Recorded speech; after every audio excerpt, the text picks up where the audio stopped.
मेरी तरफ से आप सबको सलाम। आज हम खुदा के जिंदा और बरकत कलाम में इससे देखेंगे मुकद्दस मत्ती की अंजील उसका 26 बाब और उसकी 6 आयत से 13 आयत तक। और जब यीशु बैतनिय्याह में शमौन कौड़ी के घर में था तो एक औरत संगमरमर के अतर दान में कीमती अतर लेकर उसके पास आई और जब वो खाना खाने बैठा तो उसके सर पर डाला।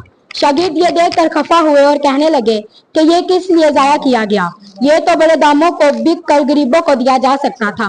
जब यीशु मसीह बैतनिय्याह मतलब एक इलाका था वहां पहुंचे तो एक शमौन कौड़ी के घर में था तो एक औरत ही संगमरमर का अतर वो मतलब उस वक्त बहुत कीमती अतर था, बहुत महंगा था। वो जब यीशु मसीह खाना खा रहे थे तो आकर यीशु मसीह के सर में डाला तो शागिर्द बहुत खफा हुए, गुस्सा हुए कि ये तो बहुत कीमती है, तूने क्यों जाया किया। तो शागिर्दों ने कहा कि ये तो बहुत दामों का बहुत कीमती है, तो ये तो गरीबों में भी बांट दिया जा सकता था।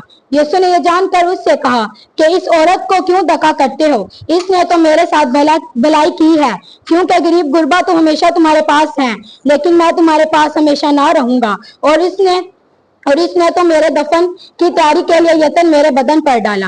यीशु मसीह ने उन्होंने कहा कि ये औरत तुम क्यों धक्का कहते, तुम क्यों बुरा भला कहते, क्योंकि इन्हें मेरे लिए भलाई इन्हें मेरे लिए अच्छा किया, क्योंकि जेरे गरीब गुरबा गरीब लोग है वो हमेशा घर न रहेंगे लेकिन मैं तो हमेशा नहीं रहूंगा, क्योंकि उन्होंने मेरे दफन की तैयारी ली, मेरे बदन से अतर डालिया। मैं तुमसे सच कहता हूँ कि तमाम दुनिया में जहाँ कहीं इस खुशखबरी की मुनादी की जाएगी, यह भी जो उसने किया उसकी यादगारी में कहा जाएगा।